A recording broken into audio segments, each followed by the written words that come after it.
Okay, so the topic that we will be discussing in today's class is two-degree of freedom system. Some of the things in the previous chapter are remaining, so we will discuss those things in next class. Because I told you that some of the things are basically related to vibration measuring instrument. So we will discuss those things like relative motion, graphs, etc. in next class. Okay, when we will be discussing about vibration measuring instrument. Now today we are talking about two-degree of freedom system. Okay, so in the preceding sections, system having single degree of freedom have been discussed. Okay, where we have a single degree of freedom system that requires a single coordinate to describe the position of the system in a complete way. And obviously we were having a single equation of motion, if that is homogeneous equation or non-homogeneous equation, but the equation of motion was a single one, right? And we were having a single response of the system.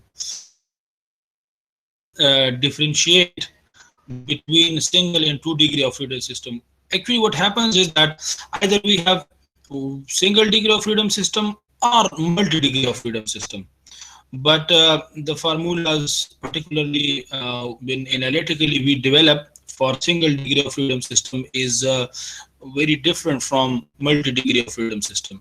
ठीक है, यानी मेरे कहने का मतलब ये है कि जो single degree of freedom system के लिए हम एनालिसिस करते हैं, vibration analysis, that is a bit different from multi degree of freedom system. तो इसलिए जो है to make a bridge between single and multi, ये two degree of freedom system को यहाँ पे रखा गया है. ठीक है, ताकि आप जो है ना जिस तरह ये फार्मूले वगैरह जिस तरह सेंस चेंज होता है तो उसको थोड़ा सा आप समझें. ठीक है, सो ये two degree of freedom system बताते खुद multi degree of freedom system है, right? But just to take you guys from single degree of freedom to multi, ये एक ब्रिज बनाया गया है ताकि आप जो है ना इसके सेंस को समझें. And you will see in the subsequent slides कि हमारे पास चीज़ें जो है ना they are quite different from single degree of freedom system. Why? Because here we need to have two independent coordinates to describe the position of a system or the position of a mass particularly in a proper way. So that is basically we have two equations of motion, right? तो जब आपके पास two equations of motion होंगी, obviously we need to solve those equations, okay, simultaneously. So you will be having what? Two responses of the system, and as a result we will be having two frequencies of the system. ठीक है, तो इस तरीके से जो है ना फिर उसको हम रिस्पॉन्सेज नहीं कहते हैं, मोड शेप्स कहते हैं. ठीक है, फ्रीक्वेंसीज एटसेट्रा. तो ये चीज़ें जो है ना आज की क्लास में हम डिस्कस करेंगे. ठीक है, so let me tell you that the two degree of freedom systems are those systems which require two independent coordinates to describe the position or to describe the motion in a complete way. So we say that this is two degree of freedom system, right? We have lots of examples for two degree of freedom system. And remember, when you are flipping from single to multiple, or you say multi degree or two degree of freedom system, so the analysis becomes a little difficult. A little difficult actually we mean that analytically difficult हो जाता है. यानी उसमें आपने एक equation को solve करना था, इसमें दो सिमल्टेनियस इक्वेशन को सॉल्व करना है. Similarly if you have 3 degree of freedom system, 4 degree of freedom system, so you have 4 equations and you need to solve them simultaneously. And remember that later on we will discuss that these equations are coupled. ठीक है, coupled equation है, means कि let's say for example you are saying that we have x1 and x2, two coordinates to describe the position of or the motion of a system in a complete way. These x1 and x2, they are not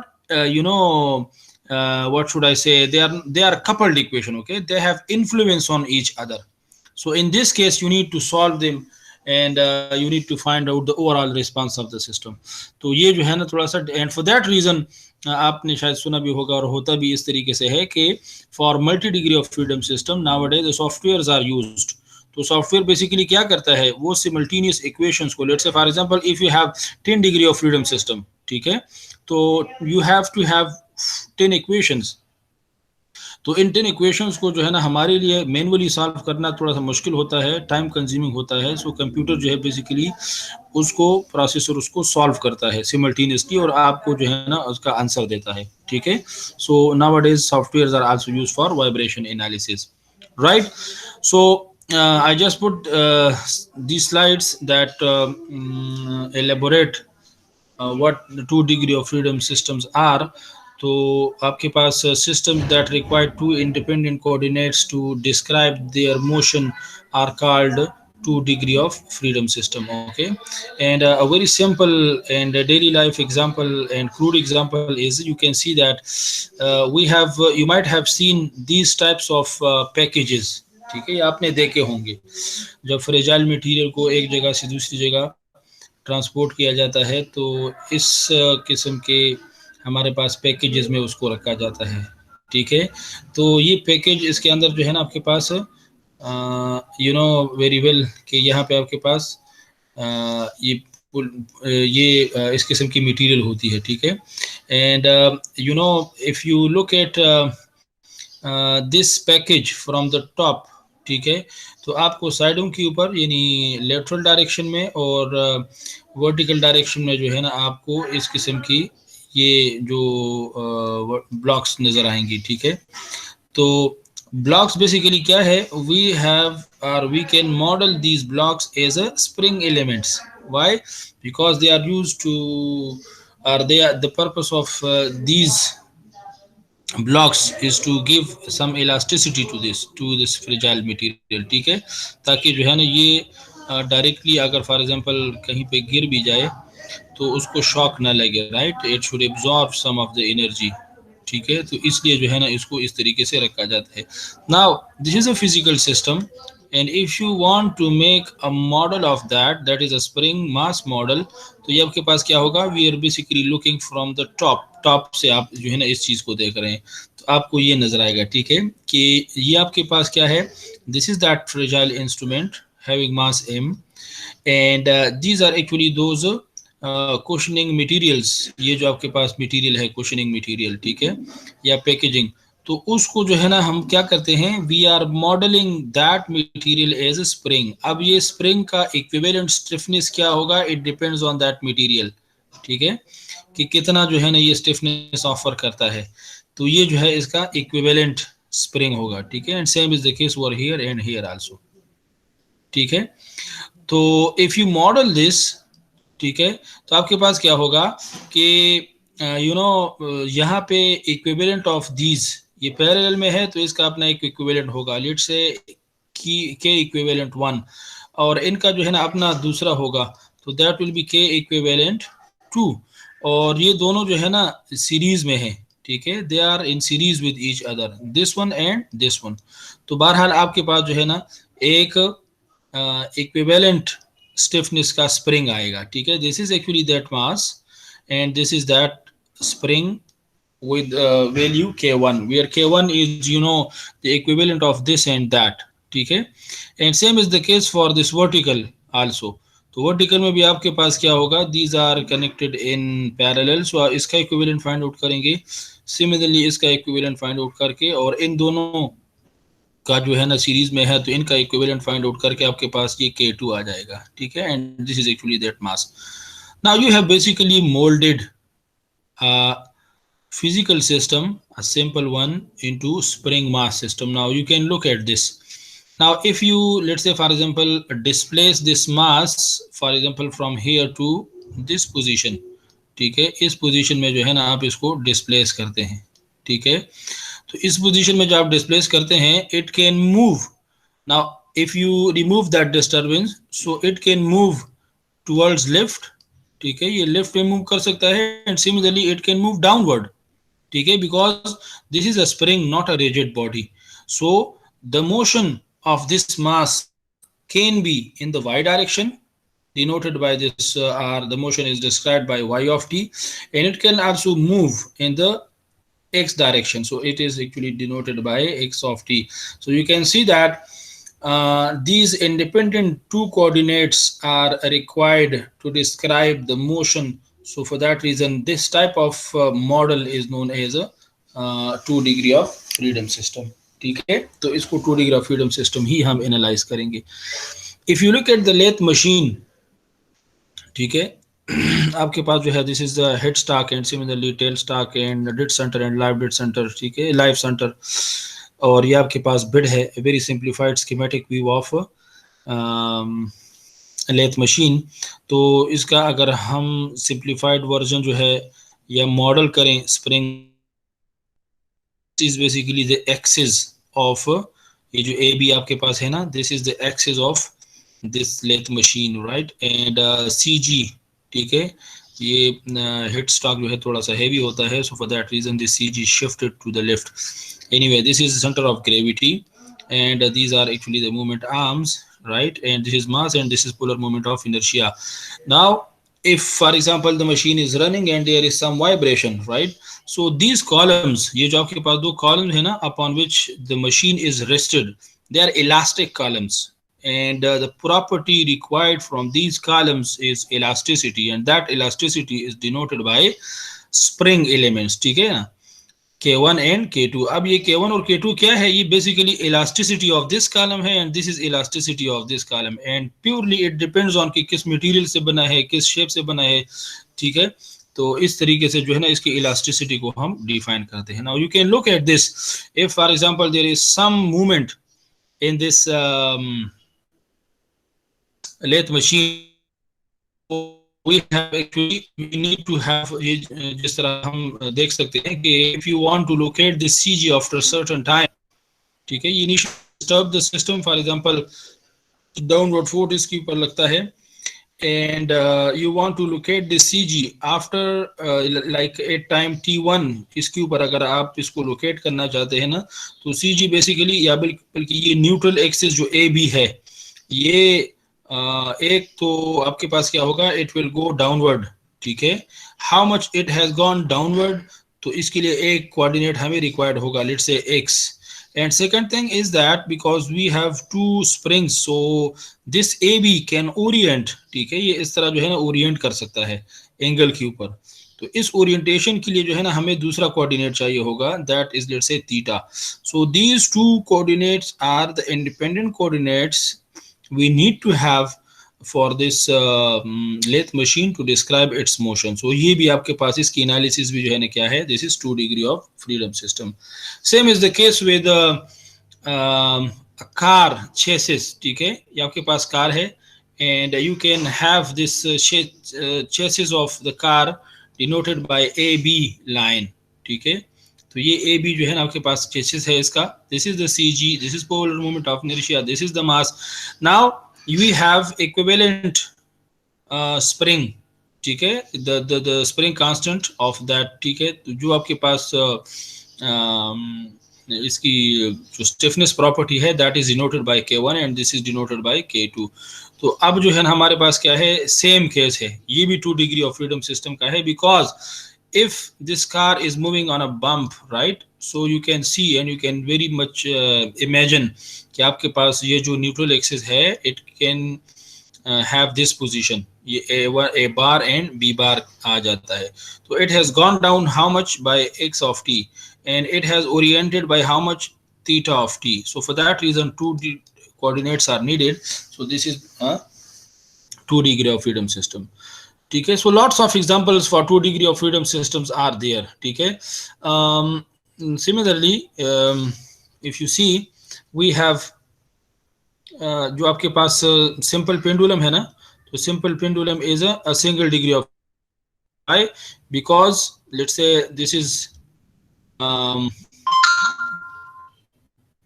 the equilibrium position and you have disturbed that over here, ठीक है, तो this is theta. Now अब ये जो motion करेगा ना, that motion is completely described by this theta only, so ये single degree of freedom system है। But what if you have double pendulum, ठीक है, आपके पास क्या है, डबल पेंडुलम है, राइट, तो इसके लिए आपको एक कोऑर्डिनेट चाहिए होगा और इसके लिए जो है ना आपको दूसरा कोऑर्डिनेट चाहिए होगा, right. So that is basically, this is theta 1 and this will be theta 2. Like if you disturb this, for example, this pendulum 1, so you cannot locate pendulum 2 that where that is. So for that reason इसको जो है ना locate करने के लिए you need to describe another coordinate, ठीक है। तो इसलिए जो है ना आपके पास 2 डिग्री ऑफ फ्रीडम सिस्टम होता है, ठीक है। And lots of other examples of there, so some of them we will discuss in today's class. Are you there? Yes, sir. Okay. Now, after discussing these examples, let us, vibration analysis procedure is the same. अच्छा, तो जिस तरह मैंने बिल्कुल शुरू की class में मैंने आपको बताया था कि vibration analysis procedure is that you will be having physical system. You need to mold that into spring mass if damper is there, so spring mass and damper system. Then you need to draw the free body diagram in displaced position. Third and fourth is you need to derive the equation of motion from that, and then from equation of motion you can find out the natural frequency. In this case we will be having natural frequencies, and similarly you can find out the response of the system, ठीक है। तो इस यही जो vibration procedure है analysis का यही हम अडॉप्ट करेंगे, राइट। सो ये फर्स्ट जो है ना we are discussing a general case, ठीक है। तो जनरल केस को थोड़ा सा आप समझें, तो then we will go to a specific case that will be simple than this one, but this is actually a general case. What is that? You see here we have a equation of, we need to derive equation of motion for forced vibration. Forced vibration of 2 degree of freedom system is not in your course, but we need to develop that equation of motion at least, and then we will be having free vibration, okay। तो बहरहाल initially हम इसका equation जो है वो develop कर सकते हैं। So we have 2 masses, right, and they are rested upon this fixed support with the help of rollers, means कि यहाँ पे force of friction को हम neglect करते हैं, right। The second thing is that this mass M1 is attached to this fixed support with the help of spring having stiffness K1 and damper having coefficient of damping equal to C1, and this M2 is connected to this support with the spring having stiffness K3 and coefficient of damping C3, right। And this mass M1 and M2 they are interconnected with each other with spring and damper having K2 and C2 is stiffness coefficient and damping coefficient respectively. Similarly, this is the equilibrium position of mass M1, ये जो vertical line है, this is the equilibrium position of mass M2, right। After that this is actually the coordinate that describes the motion of mass M1, and this is the coordinate x2 that describes the motion of mass M2, right।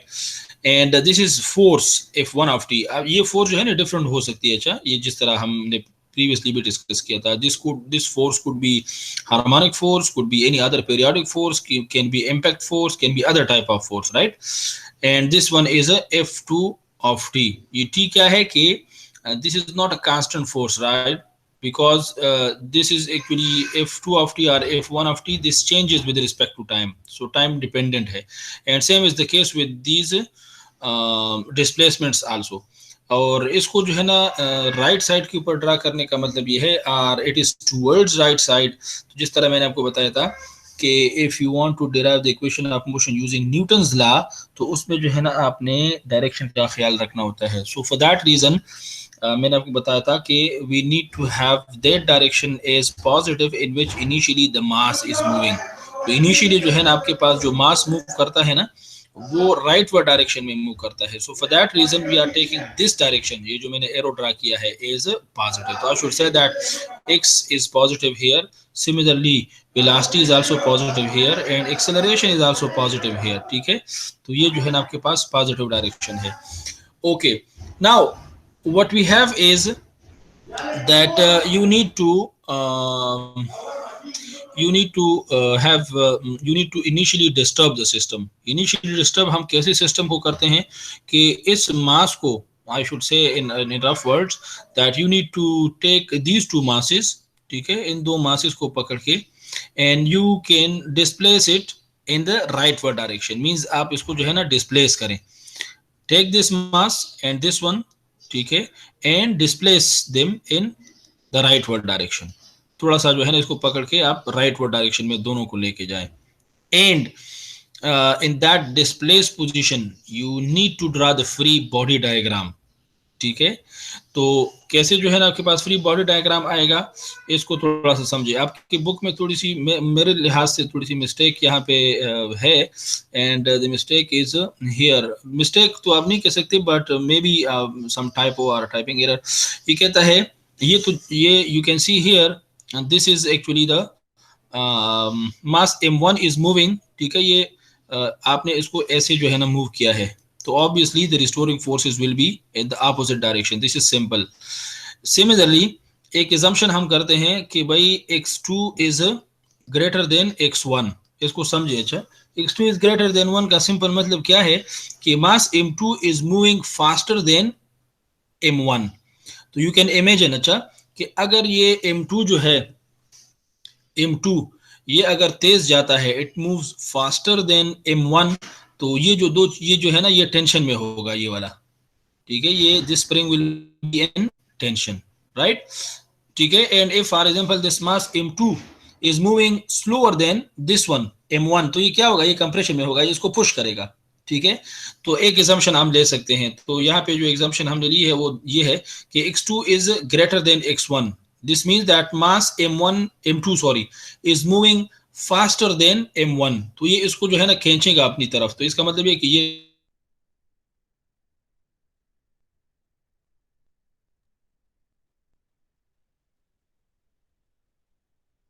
Tension में होगा।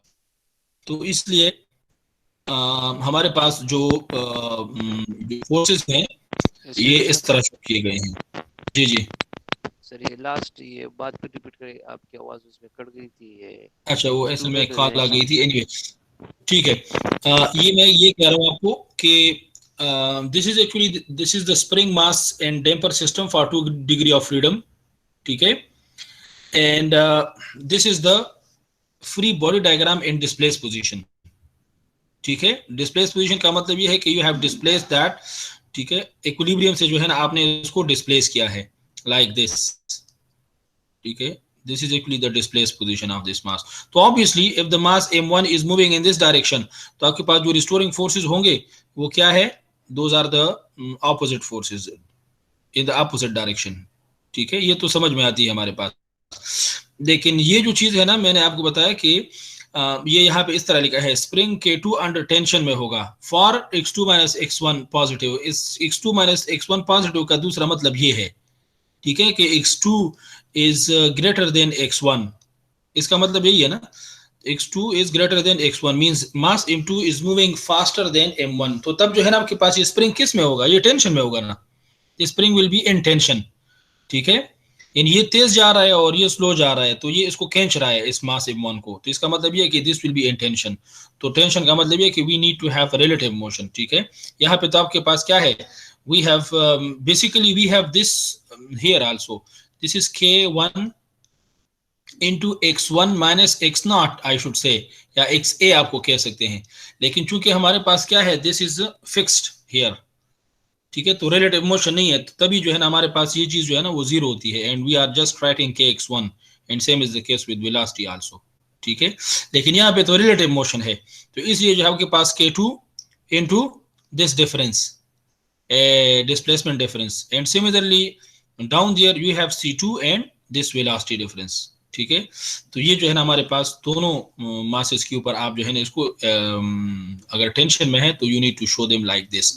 यहाँ पे ये मैं आपको बता रहा था कि if you look at this one, so this m2 यहाँ पे आपके पास फिक्स सपोर्ट था, right, we have a fix support here and the mass is moving in this direction because you have displaced that in this direction. तो ये जो आपके पास force होगा ना, या ये जो स्प्रिंग होगा, this will be under compression. तो कंप्रेशन का मतलब क्या है, कंप्रेशन का मतलब ये है कि it opposes the motion of this mass m2। तो ये इस डायरेक्शन में फोर्स लगाएगा, ठीक है, ताकि ये मोशन को रिस्ट्रेन कर सके।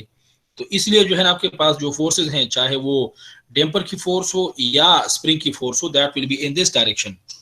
ठीक है, अगर आप ये कंसीडर करते हैं spring K3 under compression for capital x2, अगर आपके पास जो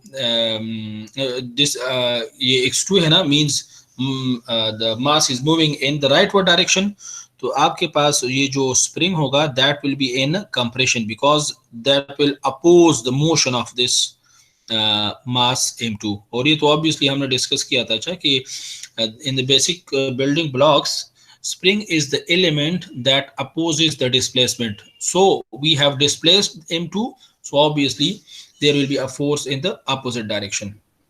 ठीक है, तो यहाँ तक अगर आपको समझ आ गई है कि we have actually drawn this free body diagram in displaced position and show different forces upon two masses.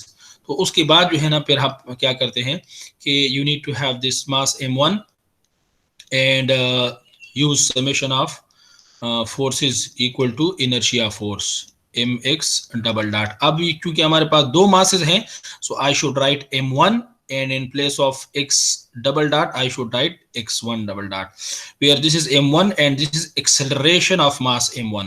ठीक है, तो इसके ऊपर अगर आप इस इक्वेशन को अप्लाई करेंगे तो आपके पास ये इक्वेशन आएगी। ठीक है, व्हाट इज दैट, ये फोर्स क्या है, we are taking this direction is positive, right, this direction is taken as positive, तो ये फोर्स नेगेटिव में होगी, ये फोर्स नेगेटिव में होगी, ये दो फोर्सेस जो है ना आपके पास पॉजिटिव में होगी। ठीक है, and that will be equal to inertia force. तो अगर आप इसको जो है ना, एक फोर्स ये भी है, अच्छा दिस वन, तो आपके पास summation of force is equal to inertia force for this free body diagram, ये आपके पास इक्वेशन 5.1 आपको देगा।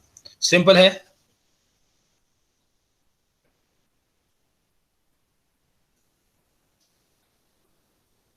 हाँ जी, समझ आ रही है यहाँ तक? सर ये F1 कहाँ से आ गए जी? 5.1 में F1 कहाँ से है? ये वाला, यस सर। इसकी बात आप कर रहे हैं। This is basically this force, ये तो हम फोर्स वाइब्रेशन की बात करते हैं ना, तो this is actually that thing. ये मैक्सिमम शो किया कि I should write, let me right like this, तो ये थोड़ा सा सही रहेगा, इट इज लाइक दिस। ठीक है, यस सर, ठीक है। हाँ, असल में जो है ना ये basically sorry, small f1 I should write small f1 of t, this is general force, ठीक है, or general forcing condition. If for example this is a sinusoidal force, so that is f1 capital and sine omega t, ठीक है, तो this is actually the maximum force which changes with respect to time by this operator, ठीक है, और ये general है, तो ये जनरल यहाँ पे लिखा गया है। एक्चुअली यहाँ पे जो टी है ना, टी ये साइलेंट यहाँ पे है बेसिकली, ये हमारे पास जो वाइब्रेशन एनालिसिस होती है, we are considering in two domains, एक हम टाइम डोमेन में करते हैं, एक फ्रीक्वेंसी डोमेन में भी करते हैं। ठीक है, लेकिन अभी तक जो है ना, बल्कि तकरीबन इस सारे कोर्स में we are discussing in time domain के vibration are the displacement amplitude, they are changing with respect to time, and similarly forces if they are there, they are also changing with respect to time. frequency domain में भी हमारे पास होता है, ठीक है, लेकिन उसको ज्यादा हम डिस्कस नहीं करते, हायर स्टडीज में डिस्कस करते हैं।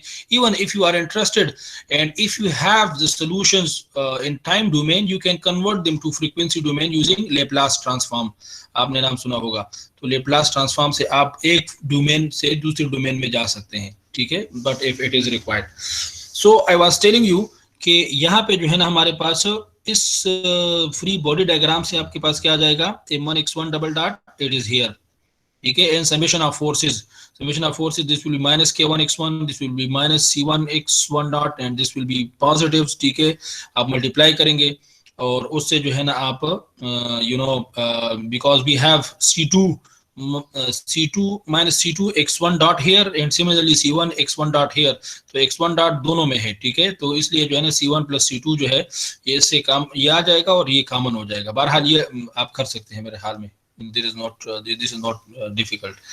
And if you apply the same equation, summation of f of t, ठीक है, equal to inertia force, and that will be m2 x2 double dot, तो m2 x2 डबल डॉट जो है ना आपके पास आप ये आ जाएगा, और अगर आपके पास ये फोर्सेस हैं so that will be in, these two will be in negative direction and this will also be in negative direction. बहरहाल जब आप इसको सिंप्लीफाई करेंगे तो आपके पास जो है ना इक्वेशन 5.2 आ जाएगी।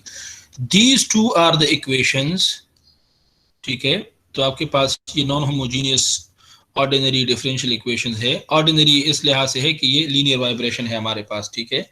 एंड यहाँ पे जो है, but we have actually two equations, right?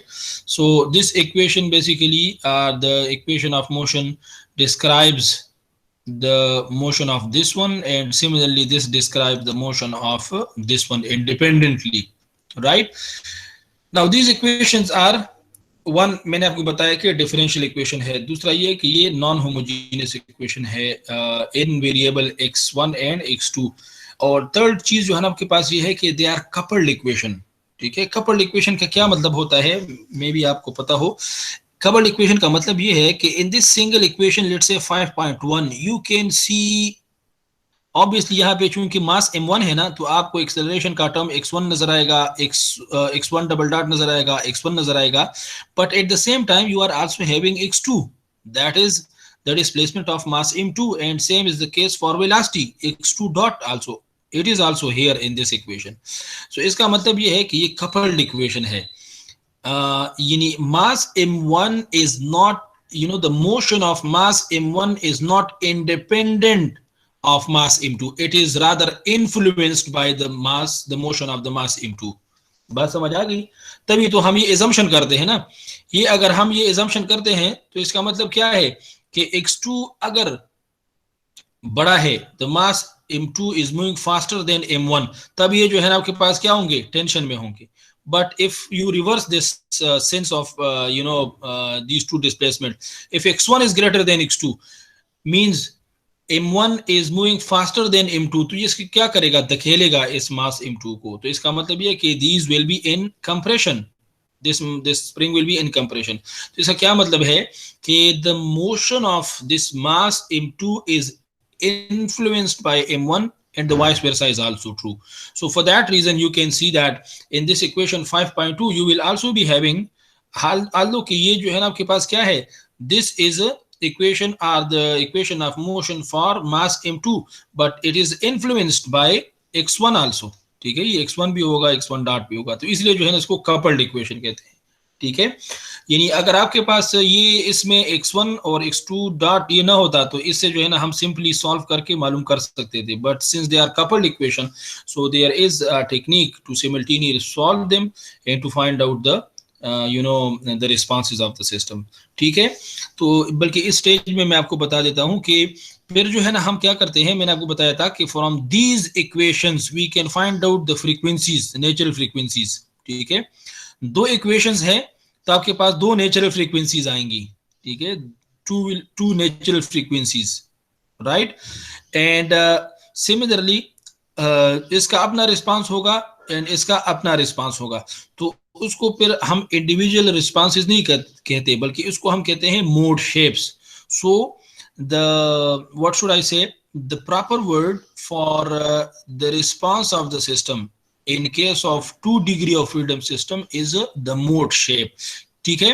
in let's say for example it depends on initial condition, remember कि m1 is having its own response to the initial disturbance, m2 is having its own response to the initial disturbance, but what is the cumulative response of the whole system, ये system किस तरह response आपको दे रहा है, ठीक है, उसको हम कहते हैं mode shape। बात समझ आ गई आपको, mode shape, ठीक है। तो मोड शेप की एक सिंपल समझ आप ये समझ सकते हैं कि लेट्स से आपने एक आपके पास एक स्ट्रिंग है, ठीक है, आपने हाथ में एक स्ट्रिंग को पकड़ा है, ठीक है, एक स्ट्रिंग है आपके हाथ में, तो अगर इसको जो है ना यहाँ पे that is basically you have actually a string in your hand. अब the mode shape actually depends on initial conditions, ठीक है ना। अब अगर आप हाथ को जो है ना एक किस्म का झटका दे दें तो इसका ऐसे जो है ना शायद ये ऐसे मूव करे, ठीक है, इस तरह हो जाए। लेकिन अगर आप जो है ना उस जर्क को आप चेंज करें, थोड़ा स्लो झटका दे दें, शायद ये इस तरह हो जाए, ठीक है। तो इस तरीके से जो है ना आपके पास क्या है, this based on the initial conditions ये मोड शेप हम जो है ना डिफाइन करते हैं. Same is the case over here also. ये थोड़ा सा इस चीज को आप समझें. अच्छा, अगर आपने जो है ना you have you pick this mass m1 and m2 for example in your hands and displace these two masses, let's say by 1 centimeter towards right. दोनों मासेस को आप दो हाथों में पकड़ें और टुवर्ड्स राइट आप उसको 1 सेंटीमीटर डिस्प्लेस करें, फिर उसको छोड़ दें. ठीक है. सो क्या होगा कि ये इस डायरेक्शन में दोनों मासेस मूव करेंगे, फिर जो है ना इस डायरेक्शन में मूव करेंगे. ठीक है. And it will repeat itself. तो इस किस्म की मोड को हम कहते हैं इन फेज की. भाई ये इन फेज जो है ना मोशन है. The mass m1 is moving in this direction. Similarly, mass m2 is also moving in this direction. This is in phase motion, and same is the case over here also. ठीक है. लेकिन इस तरह भी हो सकता है कि if you now I have changed the initial conditions. Initial condition क्या मतलब है? इसको मैं जो है ना 1 सेंटीमीटर डिस्प्लेस करता हूँ initially, and I displace this one by let's say 0.5 centimetre. ये डिस्प्लेसमेंट जो है ना डिफरेंट है. 0.5 सेंटीमीटर इसको मैं डिस्प्लेस करता हूँ फॉर एग्जांपल रफली. तो क्या होगा कि this will actually move in this direction because इसने 1 सेंटीमीटर कंप्लीट करना है. ठीक है. बल्कि दूसरे डायरेक्शन में भी मूव कर सकता है. ये जो है ना इसने ऑलरेडी 0.5 कंप्लीट किया है. So it will the time that this mass is moving in this direction, so at the same time ये जो दूसरा mass है it will be moving in the opposite direction and there will be a head on collision or destructive interference. ठीक है.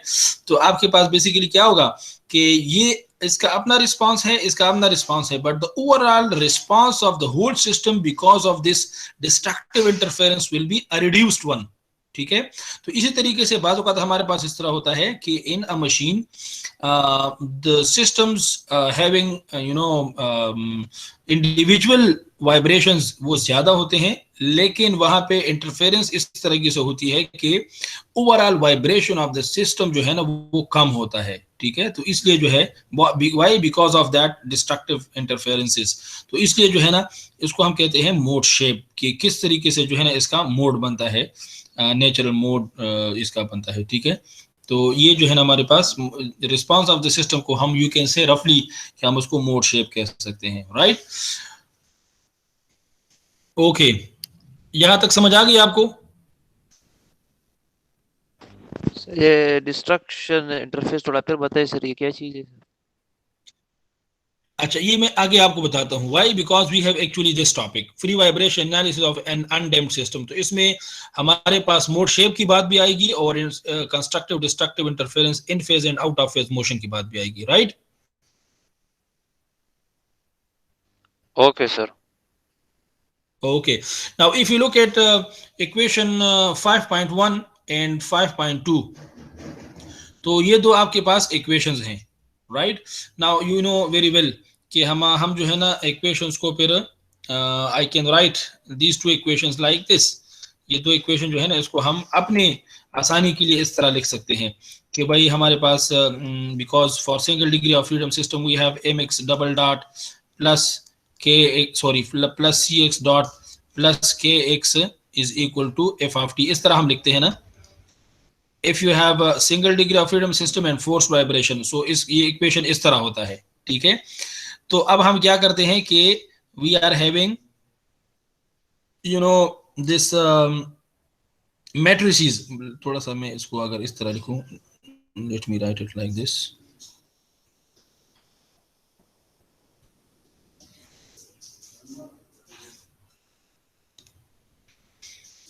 Okay, this is like this. Okay, mx double dot plus cx dot plus kx is equal to f of t. इस तरह हम लिखते हैं. Right.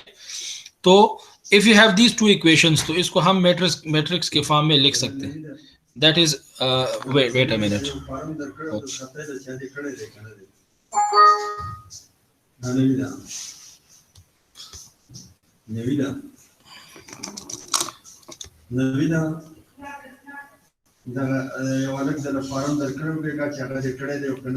Oh, wait for a minute. Okay. Okay sir.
Okay जी, sorry for disturbance. मेरी आवाज आ रही है? यस सर, आ रही है sir. Okay, so I was telling you that just to make these two equations for 2 degree of freedom as simple, ठीक है, तो उसको हम जो है ना, since you know that for single degree of freedom system and we have spring mass and damper, for force vibration we have this equation very well known, right? mx double dot plus cx dot plus kx is equal to f of t. तो इसको जो है ना, इन दो equations को हम इस तरह लिख सकते हैं, ठीक है, that is instead of having a single mass we are basically having mass matrix. And similarly for this acceleration, for this coefficient of damping, and this is for this one, okay, this is for this one, and similarly this is for this one. तो याद रखने के लिए जो है ना, हम क्या करते हैं कि इन दो इक्वेशंस को हम इस तरह लिख सकते हैं।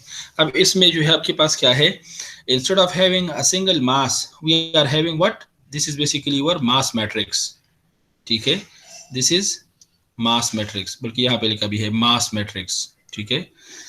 And similarly for this C we are having stiffness matrix, ठीक है, यानी एम आपके पास m1 0 0 m2, this is mass matrix, and c1 plus c2 minus c2 minus c2 c2 plus c3, this is damping matrix, ठीक है, इसको हम क्या कहते हैं, डैम्पिंग मैट्रिक्स, right?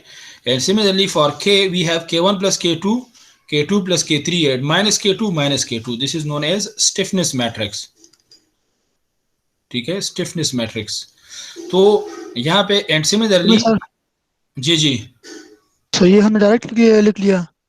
नहीं, मैं आपको बताता हूँ अभी, look, and this one is displacement vector, चूंकि इसका जो है ना आपके पास वो क्या कहते हैं, ऑर्डर जो है ये 2/2 है और इसका ऑर्डर जो है ना ये 2/1 है, तो जस्ट इसको हम मैट्रिक्स कहते हैं, हालांकि दोनों मैट्रिक्स हैं, लेकिन इसको जो है ना चूंकि हमारे पास इसका ऑर्डर 2/1 है तो उसको हम वेक्टर कहते हैं, ठीक है।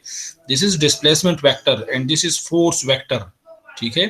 तो इसका मतलब क्या है, look at the left sides you have mass matrix, stiffness matrix and sorry, this damping matrix and stiffness matrix, displacement vector and force vector, ठीक है। तो अगर आप जो है ना इन प्लेस ऑफ दिस m, अगर आप क्या करें, you put this thing right in place of x double dot of t, acceleration, acceleration की जगह जो है ना आप यहाँ पे acceleration matrix put करें, ठीक है। क्या मतलब कि x double dot of t1, x1 double dot इस तरह, why this is like this, and this is x2 double dot of t, ठीक है, if you put this thing here यहाँ पे, and same is the case for this one, c की जगह जो है ना आप ये डैम्पिंग मैट्रिक्स पुट करें, और x of t की जगह जो है आप क्या पुट करें, this one, ठीक है। सिमिलरली k की जगह if you put stiffness matrix, और x ऑफ t, ये x डॉट है, x डॉट के लिए आपने डॉट को पुट करना होगा, and this x of t की जगह आप ये राइट साइड पुट करें, एंड f ऑफ t की जगह जो है ना आप ये वाला पुट करें, ठीक है।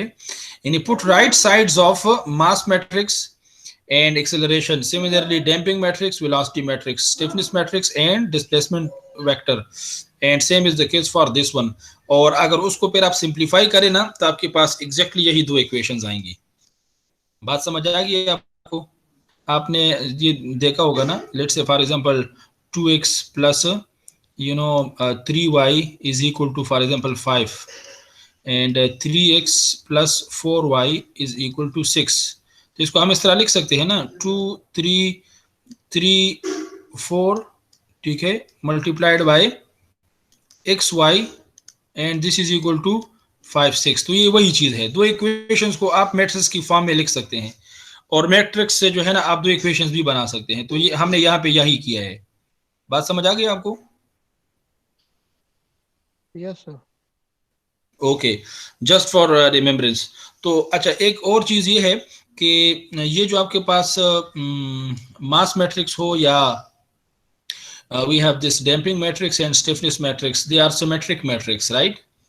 सिमेट्रिक मैट्रिक्स हैं, and you know very well कि सिमेट्रिक मैट्रिक्स हमारे पास क्या होते हैं कि ये जो है ना इसका ट्रांसपोज जो है m के बराबर होगा, एंड सिमिलरली इसका ट्रांसपोज जो है ना इसके बराबर होगा, इसका ट्रांसपोज जो है ना वो इसके बराबर होगा, ठीक है। So they are actually m, c and k, they are 2 by 2 matrices and other ones are you know vectors, ठीक है। तो इसका मतलब क्या है कि if somebody asks you that what is the equation of motion, the equations of motion for spring mass and damper system for forced vibration, तो आप उसको उसी तरीके से डायरेक्टली बता सकते हैं कि it is basically mx, ये जो हमने किया है कि that is mx double dot plus cx dot plus kx is equal to f of t, लेकिन R will be what matrices, ठीक है। आपके पास क्या होगा, मैट्रिक्स में होगा, वेयर M आपको फिर पता होना चाहिए कि M मैट्रिक्स जो है ना मास मैट्रिक्स है, ये जो है ना डैम्पिंग मैट्रिक्स है, और ये स्टिफनेस मैट्रिक्स है, ठीक है। And same is the case for acceleration vector, velocity vector, displacement vector and force vector. बात समझ आ गई आपको? Yes sir. ओके, तो this was actually the general equation of motion for what, for force vibration, ठीक है। तो मिसाल के तौर पर अगर ये सारी वैल्यूज फॉर एग्जांपल आपको दे दिए जाएं, ठीक है, और आपको कहा जाए कि भाई you can derive the equation of motion for this one, तो जो है ना आप इसको डिराइव भी कर सकते हैं, एंड फॉर जस्ट रिमेम्बरेंस आप जो है ना इस इक्वेशन को यूज कर सकते हैं, where the masses are not individual, the mass and damper and damping coefficient and k, they are not individual ones, rather they are basically matrices, ठीक है। तो मैट्रिसेस में जो है ना आप पुट करेंगे तो आपके पास यही दो इक्वेशंस आएंगी। इस इक्वेशन को याद रखना मुश्किल है, इसको जो है ना याद रखना थोड़ा सा आसान है, because they are symmetric matrix. Anyway, okay, now after that, after developing the equation of motion for forced vibration in 2 degree of freedom system, we are going to, जिस तरह मैंने आपको बताया था कि the next step is to solve that equation, ठीक है। तो इसका क्या मतलब है कि एक तो ये है कि आप से नेचुरल फ्रीक्वेंसीज को फाइंड आउट कर लें, one, and the second one is to find out the responses of the system, जिसको इस यहाँ पे हम मोड शेप्स कहते हैं, ठीक है, वो आपने फाइंड आउट करना है। तो ये जो आपके पास फोर्स वाइब्रेशन है, इसके लिए डायरेक्टली इसको सॉल्व करना निस्बतन मुश्किल है। So for that reason what we are doing is that we are reducing the difficulty level, और बुक इसको क्या कहता है कि first we are actually having this free vibration, ठीक है। तो इसका क्या मतलब है कि आपके पास जो एफ ऑफ टी का टर्म है ना वो जीरो हो जाता है, ठीक है। इफ वन ऑफ टी, ये जो आपके पास है, and this if let's say if two of t and they are zero, तो फ्री वाइब्रेशन से आपके पास ये जो नॉन होमोजीनियस इक्वेशन था वो तो होमोजीनियस इक्वेशन हो जाएगा, वन। दूसरा ये है कि अनडैम्प्ड सिस्टम है, ठीक है। तो we are actually discussing about free vibration analysis, ठीक है। We are going to derive, we have basically derived the equation of motion and we are going to find out the natural frequencies of the system. Analysis का यहाँ पे मतलब ये है, अच्छा, to find out the equation, sorry, to find out the natural frequencies of the system, one, and to find out the individual responses, are you can say the mode shape of this system. तो ये जो है ना इस analysis का मतलब ये है। और अनडैम्प्ड सिस्टम क्या मतलब है कि आपके पास डैम्पर नहीं है, तो C1 इज इक्वल, यहाँ पे है C1 is equal to C2 is equal to C3 is equal to 0। तो अनडैम्प्ड ये हमने एजम्पशन की है, तो ये डैम्पर यहाँ से ये जो इक्वेशन 5.1 और 5.2 है इससे जो है ना ये हम रिमूव करेंगे, एंड सिमिलरली फ्री वाइब्रेशन है तो ये फोर्सेस जो है ना वो रिमूव हो जाएंगी। तो वही इक्वेशन 5.1 और 5.2 आफ्टर दीज टू कंडीशंस जो हमने बताई कि ये चीज जीरो हो जाएगी एंड सिमिलरली C1 और C2 जीरो हो जाएगा, तो आपके पास it will reduce and it will be having this form, equation 5.4 and 5.5। यहां तक समझ आ गया आपको? Yes sir. Okay, then now if you see here, now we can solve this equation for frequencies and similarly for mode shapes. तो ये थोड़ा सा आगे थोड़ा सा मतलब इमेजिनेशन आपका चाहिए होगा, ये थोड़ा सा डिफिकल्ट है। बाकी चीज़ें जो है ना, जो एजम्पशंस वगैरह है वो हम वही यूज़ करेंगे जो कि प्रीवियसली हमने यूज़ किए हैं to solve the equations of motion, ठीक है। तो you can see here, this is the assumed solution for those two equations of motion. तो ये जो आपके पास x1 of t है, this is the assumed solution for the first equation, and similarly x2 of t ये जो है आपके पास क्या है, this is the solution for the second one.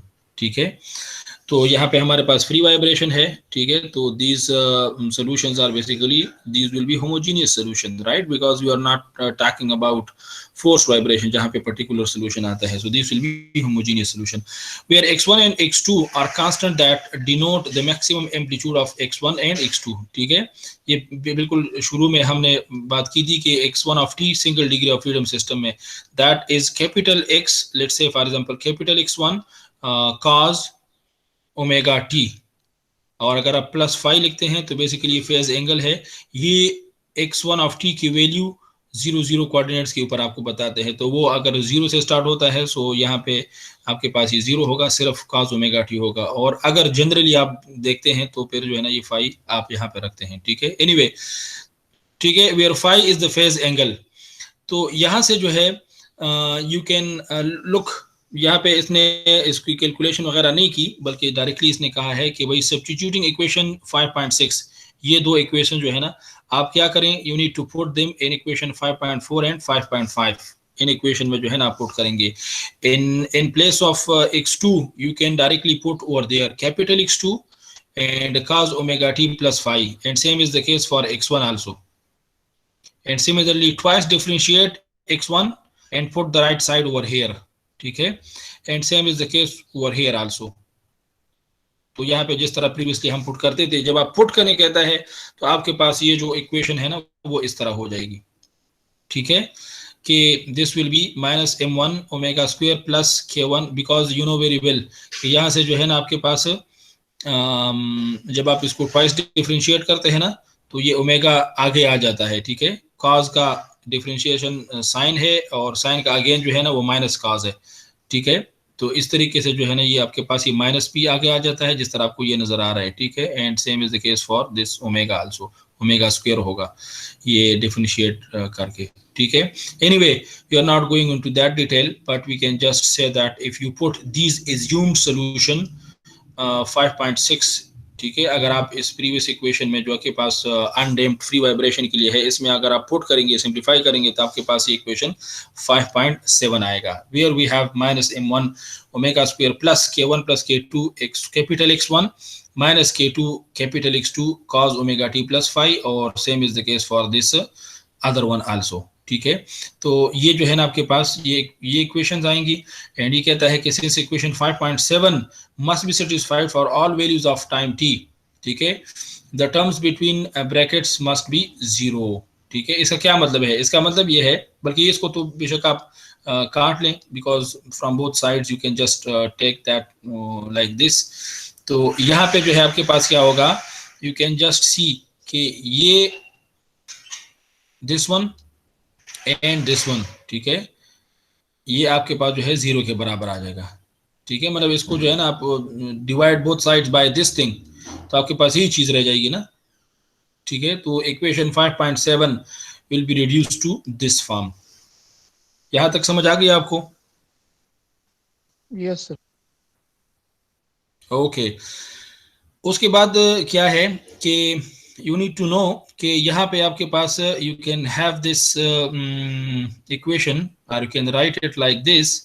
हम इसको जो है ना इस तरह लिख सकते हैं माइनस, बल्कि यहाँ पे शायद आगे लिखा भी होगा, ये है, बल्कि you can C I can write this equation -m1 omega square plus this is k1 plus k2, right, and I can write -k2 here and also -k2 here.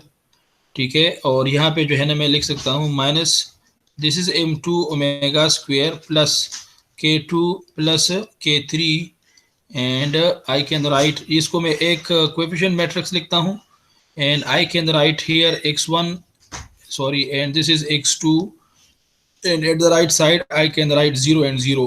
इसको मैं इस तरह लिख सकता हूँ. ठीक है, because if you multiply this with this one तो आपके पास ही इक्वेशन आएंगी 2. ठीक है. So I can write these two equation in a coefficient matrix and similarly displacement vector. ठीक है, और this is this one. तो ये exactly matrix form of these two equations है. तो हम अगर अच्छा look इसको मैं इस तरह लिख सकता हूँ. Let's say this is the coefficient matrix. ठीक है, I can write this as coefficient matrix and this is the displacement vector and this one is a 0. तो इसका reduced form मैं इस तरह लिख सकता हूँ. अब इसमें क्या है कि ये इक्वेशन फिजिकल इंटरप्रिटेशन इसकी क्या है कि आइदर दिस शुड बी 0, ठीक है, यानी A B is equal to 0 का क्या मतलब है कि या तो ये 0 के बराबर है या फिर ये 0 के बराबर है. ठीक है, तभी जो है ना ये सेटिस्फाई होगा, इसका आंसर जो है वो 0 आएगा. तो यहाँ पे इसलिए जो है ना we can not say that this equation this matrix is 0. ठीक है, ये तो 0 नहीं हो सकता. Why? Because it is having x1 and x2. इसमें x1 और x2 हमारे पास आते हैं, और x1 और x2 क्या है? x1 is the maximum amplitude of mass m1 and x2 is the maximum amplitude of mass m2, right. And इसको अगर आप 0 रखते हैं तो इसका मतलब ये कि मास मूव ही नहीं कर रहा. So if the mass is not moving, so there is no need to analyze the system. That will give you a trivial solution. So for that reason we are compelled that, and we are saying that maybe the determinant of this A could be 0. इसमें आपके पास ये omega और similarly K1 और K2 इस तरह से arrange हो कि इसका डिटर्मिनेंट अगर 0 के बराबर आ जाए तो ठीक है, इस इक्वेशन को ये सेटिस्फाई कर सकता है. ठीक है, तो तभी जो है ना इसके लिए हम लिखते हैं कि मे बी डिटर्मिनेंट ऑफ, ये जो मैंने आपको ए मैट्रिक्स का बताया, determinant of this can be equal to 0. समझ आ गई बात की? Because x1 and x2 cannot be equal to 0. It will give you a trivial solution. Trivial solution का मतलब ये है कि x1 and x2 को 0 करने का physical मतलब is कि you are having the masses are at rest. We don't have any amplitude of that, so there is no need to analyze the system. ठीक है, तो इसलिए जो है हम ये करते हैं. Anyway, डिटर्मिनेंट आपको पता है किस तरीके से डिटर्मिनेंट को फाइंड आउट करते हैं. ठीक है, तो बहरहाल इसने डिटर्मिनेंट को किया फाइंड. ठीक है, और इक्वेशन 5.9 आ गया हमारे पास. और इसके बाद जो है ना दिस इज इन ओमेगा 4. ठीक है, तो आपको पता है कि फिर हम ये एजम्पशन कर सकते हैं ना, वो आपने देखा होगा कि this let's say y is equal to omega square. ठीक है, तो y square will be equal to omega 4. बात समझ आ गई आपको? तो फिर इससे जो है ना हम क्वाड्रेटिक इक्वेशन बनाते हैं. फिसी वगैरह में आपने पढ़ा होगा क्वाड्रेटिक, इसने भी इसको ज़्यादा डिस्कस नहीं किया. अच्छा, तो इससे हम क्वाड्रेटिक इक्वेशन बनाते हैं, और क्वाड्रेटिक इक्वेशन को सॉल्व करके हमारे पास जो है ना ओमेगा 1 दो फ्रीक्वेंसीज आएंगी. ठीक है, एक आपके पास ओमेगा स्क्वायर ये होगा, दूसरा ओमेगा स्क्वायर दूसरा होगा. तो ये 1 होगा, ये 2 होगा. ठीक है, तो एक जो है ना वो आपको पता है क्या है formula, minus B plus minus जो रेडिकल है, एक प्लस के साथ होगा, दूसरा माइनस के साथ होगा. ठीक है, so you can say that कि 1 will be omega 1 and omega 2 square. ठीक है, that will B this one 1/2 K1 plus K2 M2 plus K2 plus K3 M1 divided by M1 M2 plus these two terms. तो ये आपके पास ये क्या आ जाएगा? This will be omega 1 square. ठीक है, और इसका अगर आप अंडर द रूट, जिस तरह हमारे पास omega n was equal to under the root K by M for single degree of freedom system. ठीक है, तो इसी तरीके से K और M के टर्म्स में ही होगा, लेकिन it will not be like this. ठीक है, तो ओमेगा 1 जो है ना, जिस तरह मैंने आपको बताया कि half of this thing plus this whole. ठीक है, ये ओमेगा 1 होगा आपके पास. अगर होल अंडर द रूट भी आप कर सकते हैं तो ये स्क्वायर इससे कैंसिल हो जाएगा. और omega 2 square will be equal to half of this term and minus half of this one. तो ये जो है ना दो आपके पास फ्रीक्वेंसीज आएंगी. तो इसका क्या मतलब है? रिमेंबर मैंने आपको बिल्कुल शुरू में बताया कि we are interested in two things. One, to find out the natural frequencies of the system. तो ये आप फाइंड आउट कर सकते हैं. Why? Because we have the formula where omega 1 square is equal to this thing, right hand side. और right hand side के ऊपर we have nothing but we have the system properties. So if you have the system, you know about M1 M2, you know about K1 and K2 etc.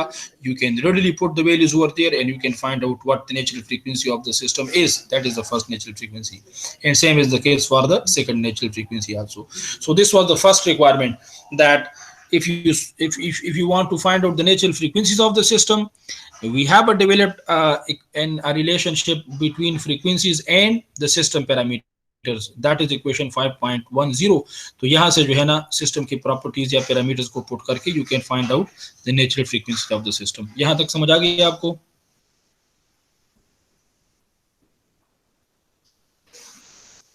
हाँ जी, are you there? Yes, sir. Okay. Now the second thing is to find out the response of the system or the mode shapes. ठीक है, तो ये मैंने एक paragraph deliberately put किया है ताकि आपकी समझ में आ जाए कि the values of x1 and x2 remains to be determined. अभी हमने इन दो को determine करना है. Why? Because by response we mean this thing. ठीक है, रिस्पांस का क्या मतलब है कि आप अगर if you want to find out x1 of t and x2 of t, so you need to know about what? You need to know about a capital X1, you need to know about, इसको समझे. अच्छा, बाकी जो है ना इसकी calculation की तरफ हम जाते हैं, बट इसके सेंस को समझे. सेंस का मतलब ये है, now the next thing is after determining the equations of the natural frequencies, दो चीजें जो है ना हमने डिटरमिन करनी है. वो क्या है? एक फ्रीक्वेंसीज है जो कि हमने सिस्टम के पैरामीटर से हम फाइंड आउट कर सकते हैं. And the second one is to find out the values of x1 of t and x2 of t. ठीक है, और वो कैसे आप फाइंड आउट कर सकते हैं? If you know about capital X1 and capital X2 and if you know about this phi.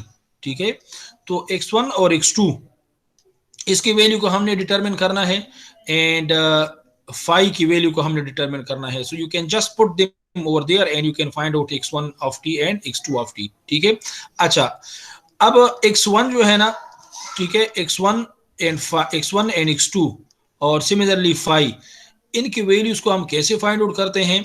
ठीक है, तो दो चीजें हैं. जिस तरह हम ओमेगा 1 एंड ओमेगा 2 इसके लिए हमने रिलेशनशिप डेवलप किया. ठीक है, तो हमारे पास क्या आ गया कि in terms at the right side we are having system parameters k1 k2 m1 m2 etcetera. So you can find out the values of natural frequencies. इसी तरीके से हमारे पास जो x1 और x2 और फाई की वैल्यूज है, we need to develop a relationship because they are influenced by initial conditions. बात समझ आ गई आपको? जिस तरह प्रीवियसली मैंने आपको बताया कि जो मोड शेप या रिस्पॉन्सेज है ना, ये इनिशियल कंडीशन के ऊपर डिपेंड करते हैं. ठीक है, कि भाई आपने how you have displaced the masses towards right और लेफ्ट. ओके, और स्ट्रिंग की मिसाल भी मैंने आपको दी कि आपने उसको इनिशियल कंडीशन क्या दी है, तो उसके मुताबिक जो है ना ये x1 और x2 ये बिहेव करेगा. At same is the case for this phi also. तो मैं ये बात आपको समझा रहा हूँ कि नेक्स्ट स्लाइड में what they are doing is, उस ज्यादा डिटेल में हम नहीं जाते, लेकिन उसने क्या किया है कि x1 और x2 और फाई को, ठीक है, in terms of initial conditions फार्मूले डेवलप किए हैं. ठीक है, so if you know about the initial conditions you can find out x1 x2 and phi. ठीक है, और x1 x2 और फाई अगर आपके पास है, so you can just put those things over here in equation 5.6 and you can find out the response of the system और the mode shape of the system. तो कहानी की समझ आ गई आपको?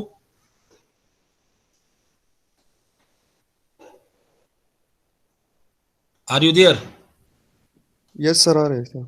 ओके, तो अब उसकी डिटेल में थोड़ा सा हम जाते हैं, और वो क्या है कि जी सर ये समझ नहीं है, दोबारा रिपीट करें.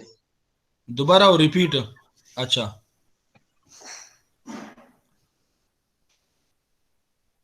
हाँ जी, anybody in the class can repeat that?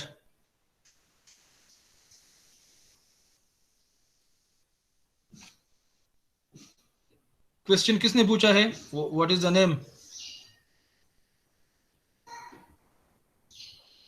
Arsalan sir जी मैंने पूछे सर. ये अरसलान ने क्वेश्चन पूछा है, तो कोई दूसरा बंदा इसको आंसर कर सकता है?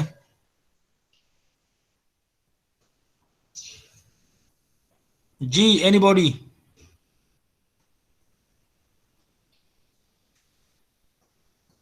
Okay, let me ask someone by myself, ताकि आप लोग सो रहे हैं कि क्या सीन है. समीउल्लाह, आप बता दें, आप इसको आंसर कर दें.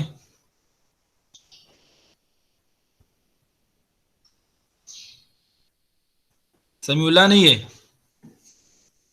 सर है सर जी। हाँ बता दें इसको, अरसलान को बता दें कि मैंने क्या कहा है। सर ओमेगा 1 इनिशियल फ्रीक्वेंसी और ओमेगा 2 भी इनिशियल फ्रीक्वेंसी है। ठीक है, और साथ भी X1 है इनिशियल सिस्टम के, X2 भी है सर। तो इनिशियल इन्फ्लुएंस में है सर जी। वाजिद खान आप बता दो।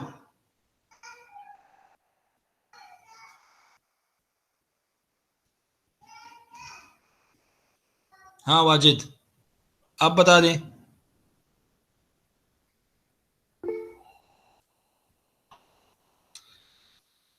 इनाम Ali, are you there? Yes sir. बता दें इसको, आंसर करें। सर वो किस चीज के बारे में पूछ रहे हैं?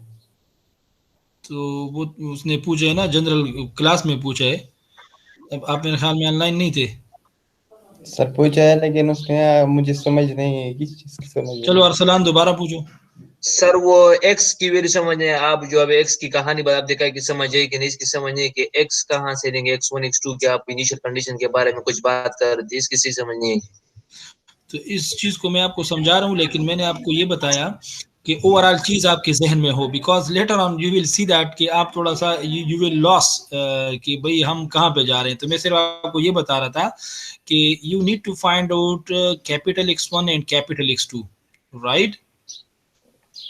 ठीक है, कैपिटल X1 और कैपिटल X2 की वैल्यू को आपने फाइंड आउट किया। फाइंड आउट करने का क्या मतलब है कि राइट साइड के ऊपर जो है ना, आपने इक्वेशन डेवलप किया है X1 के लिए और X2 के लिए। तो राइट साइड के ऊपर या तो आपके पास सिस्टम पैरामीटर्स होने चाहिए, या आपके पास कुछ इस तरह की चीज हो जो कि आपको पता हो। ठीक है, आप इसको फाइंड आउट कर सकते हो, तभी जो है ना X1 और X2 को फाइंड आउट कर सकते हैं ना। What is that, you know, let me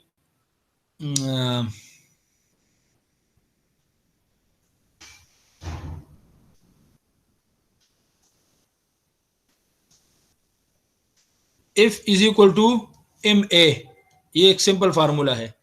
if की वैल्यू को आप कैसे फाइंड आउट कर सकते हैं? Provided that you know about M and A, isn't it? ठीक है, हाँ जी, am I right? Sir rough करे फिर ये स्लाइड रफ करे। अच्छा,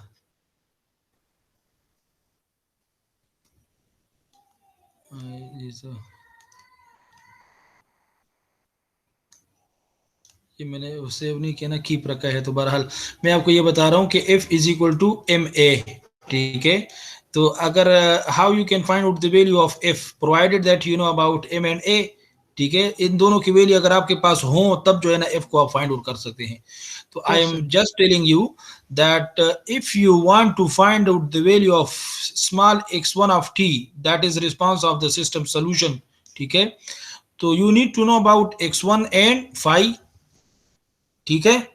ये दो आपको पता होने चाहिए। And same is the case for this natural frequency, तो हमने फाइंड आउट की है, ठीक है। तो ये अगर आपके पास हो तो हम फाइंड आउट कर सकते हैं। अब x1 आपको कैसे पता चलेगा कि क्या है, और phi जो है ना आप कैसे फाइंड आउट कर सकते हैं, तो ये मैं आपको बता रहा हूं कि you need to develop formulas for x1 and similarly for phi। अब ये फार्मूले जो हम डेवलप करेंगे ना, so you will see later on कि ये फार्मूले बेसिकली क्या है, they are in terms of initial conditions, ठीक है। ये इनिशियल कंडीशंस के ऊपर डिपेंड करते हैं, राइट। तो ये जो आपके पास होगा ना x1 will be equal to right hand side. अब ये राइट हैंड साइड जो होगा ना, later on we will discuss, ये इनिशियल कंडीशन के फॉर्म में होगा। इनिशियल वेलोसिटी होगी, इनिशियल डिस्प्लेसमेंट होगा, समथिंग लाइक दीस थिंग्स, ठीक है। तो इसका मतलब ये कि इनिशियल कंडीशंस को पुट करके you can find out x1, initial condition को पुट करके you can find out x2, initial condition को पुट करके you can find out this phase, and then put them over there, you can find out the value of x1 and x2 of t, ठीक है। कैसे जो है ना हम इसको डेवलप करते हैं, you will see in the later slides, okay. So you can see that these values depend on the natural frequencies omega 1 and omega 2. We shall denote the values of x1 and x2 corresponding to omega 1 as this one. अच्छा, ये थोड़ा सा मैं आपको बता रहा था, it is not you know very easy, so imagination अगर आप इसको कर ले इमेजिन, तो बेसिकली क्या है, this is x1 and this one is x2, ठीक है। तो ये जो मैंने आपको सिंपल बताया ना कि this is actually x1 of t that is equal to capital x1 cos omega t plus phi, ठीक है।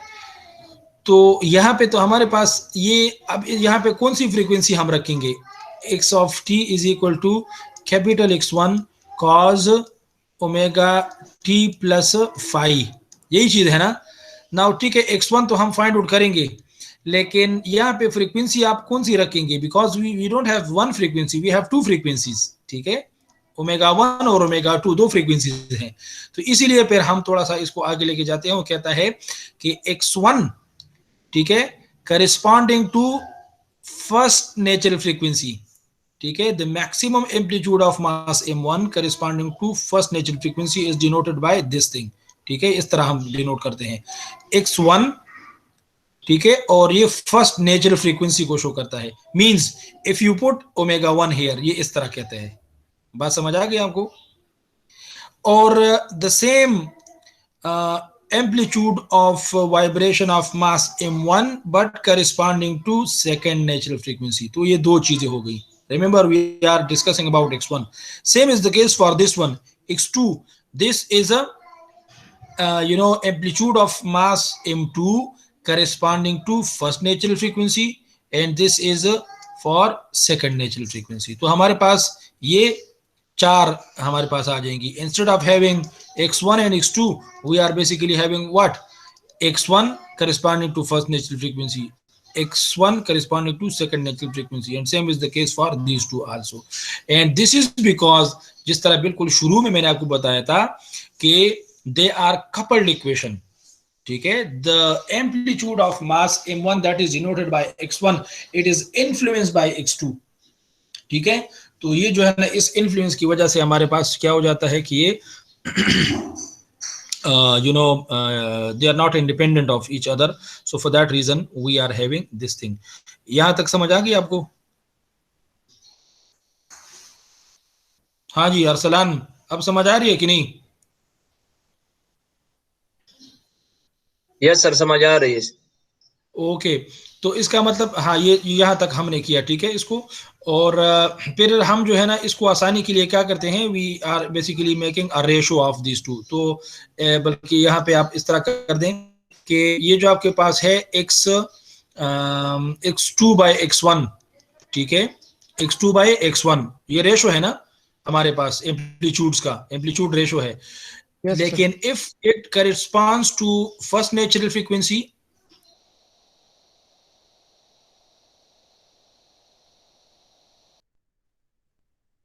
आवाज में कट सो जी। natural frequency denoted by R1. And similarly, the ratio of x2 by x1, ठीक है, but corresponds to second natural frequency, ठीक है, this is denoted by R2. तो इसको आप जो है ना sort of mode shape कहते हैं कि how x2 and x1 they are related to each other. तो इस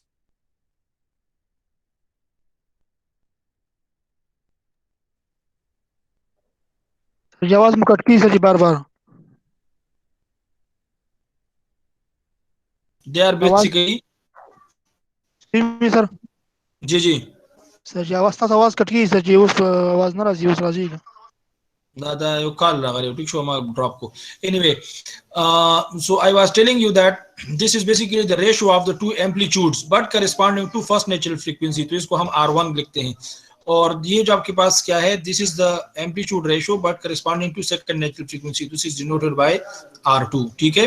तो you can say that your R1 is basically this thing, x2 by x1 but first natural frequency, and R2 is a x2 by x1 second natural frequency, ठीक है। और x2 by x1 जो है ना, you can find out the value of that, और वो हमारे पास ये आती है, ठीक है। कहाँ से हम फाइंड आउट करेंगे? ये हम फाइंड आउट करेंगे from hair.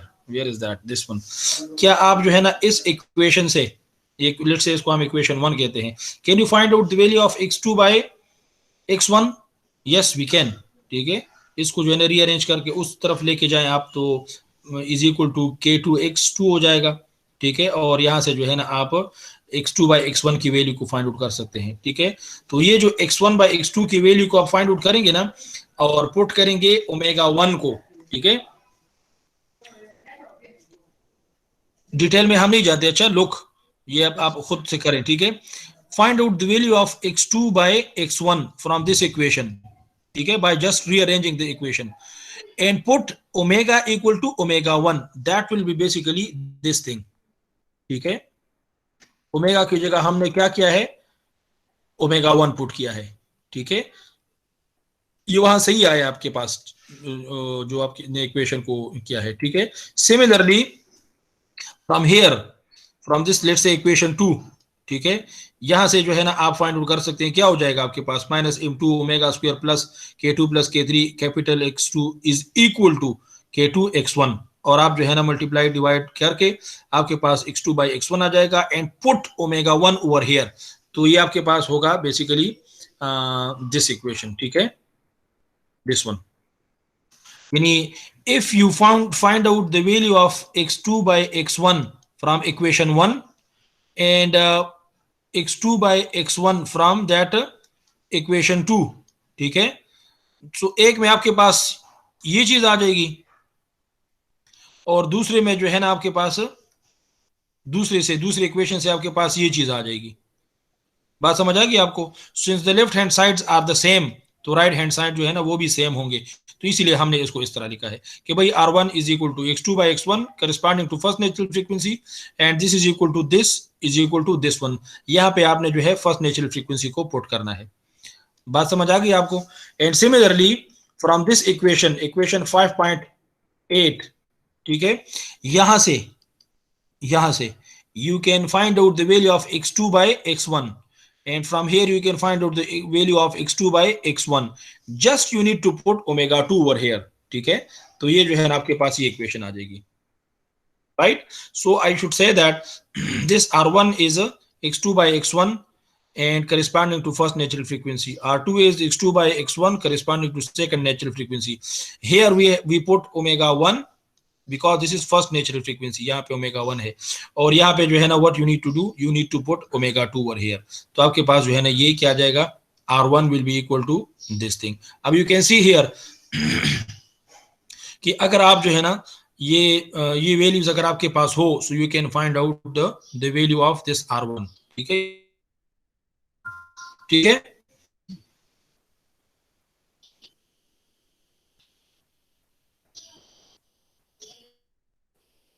Yes, sir. Okay,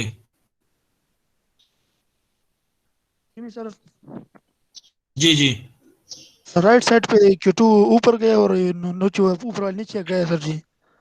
यही तो मैं आपको बता रहा था ना basically, why you are not picking. चलिए हम एक को कर लेते हैं, तो वो थोड़ा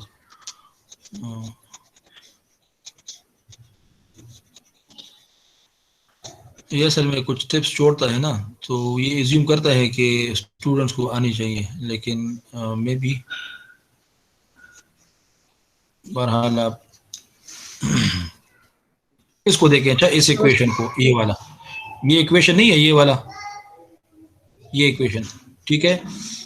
तो इससे अगर आप ये रखनी माइनस m ओमेगा स्क्वायर है, ठीक है, प्लस k1 प्लस k2 है x1 minus k2 x2 square, ठीक है। तो यहाँ पे आप देखें, ये इसको मैं उस साइड पे लेके जाता हूं, ठीक है, तो ये हो जाएगा, ठीक है। Yes sir. अच्छा, अब जो है ना मैं एक इसको जो है ना k2 को डिवाइड करता हूं k2 से यहाँ पे, तो ये हो जाएगा, ये कैंसिल हो जाएगा, ये x2 हो जाएगा, x1 को मैं क्रॉस मल्टीप्लाई करता हूं, ये x1 हो जाएगा। तो ये क्या आ गया, minus m1 omega square plus k1 plus k2 capital sorry divide by k2, ये चीज आ गई ना। Yes sir. And this is x2 by x1, यही चीज है। Yes sir. अच्छा, अब यहां पे देखें, दिस इज ये इसको मैं यहां पे लेके जाता हूं, ठीक है। तो I can write here what, k2 x1, ये हो गया, यस सर। ठीक है, K2 X1। अब यहां से जो है ना आप, और ये क्या है minus M2 omega square plus K2 plus K3 X2।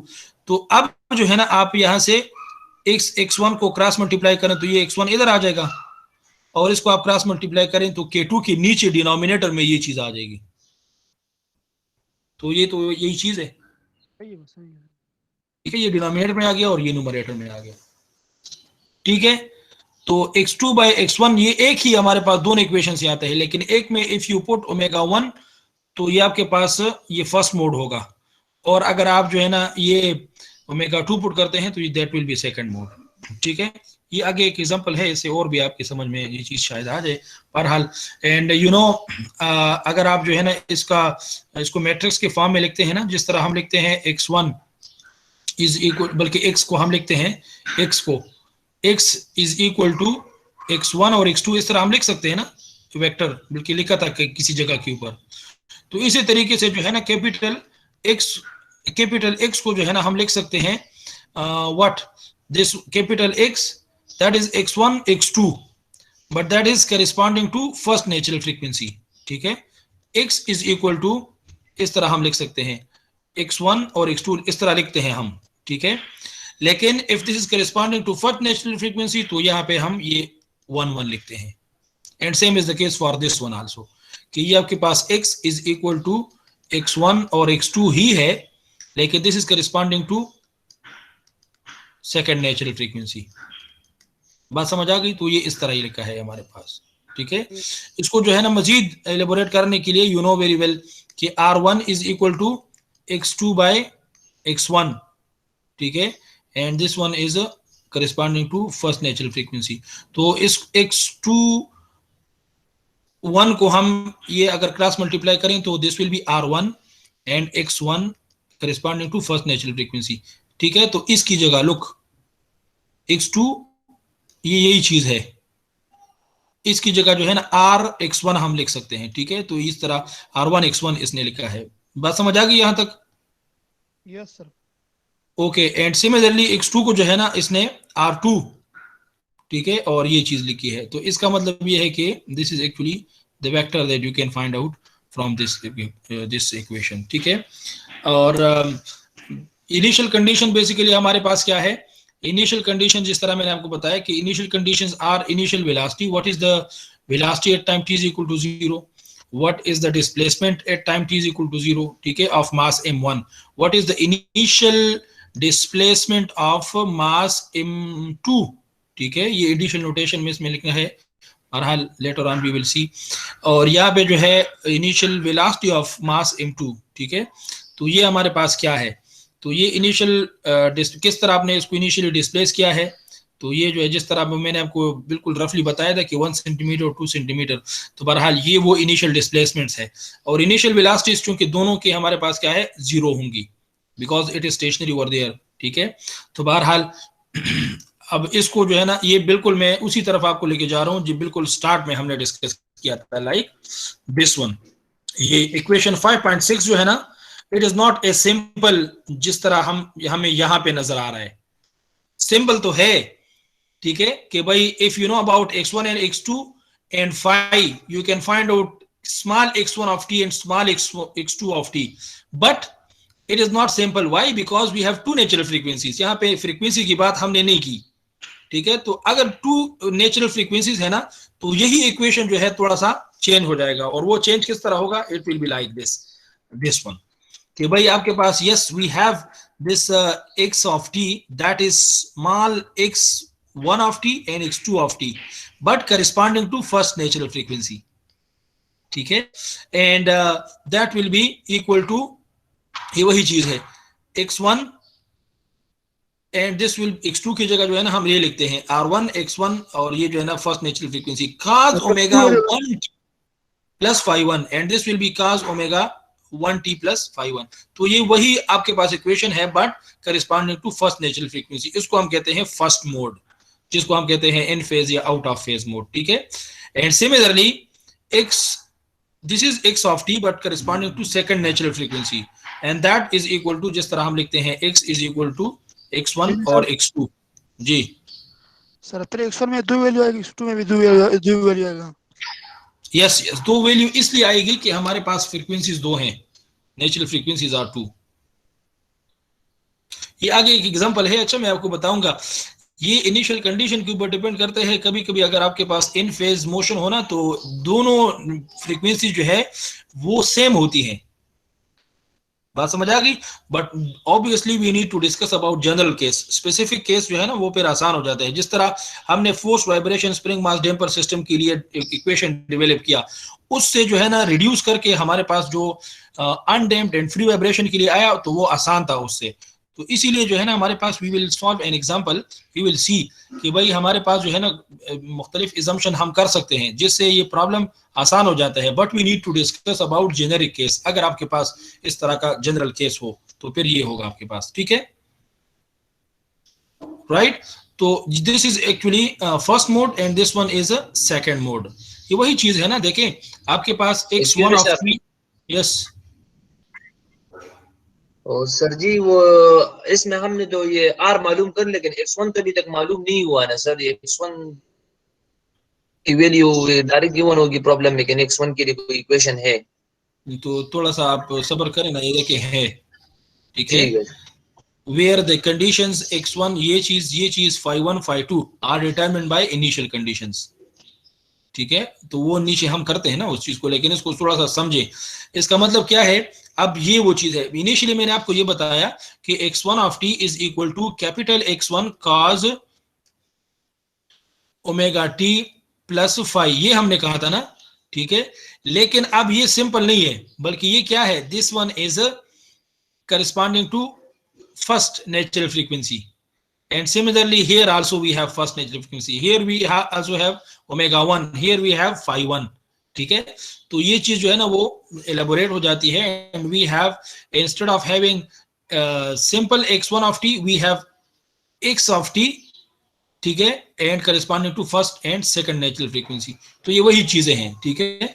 तो इसका अभी मतलब क्या है कि if you know about this thing, that is the maximum amplitude of mass m1 corresponding to first natural frequency, you know about r1, that is the ratio of x2 by x1, and similarly तो सिर्फ ये चीज आपको पता हो, ठीक है। हम x2 के बारे में बात नहीं करते।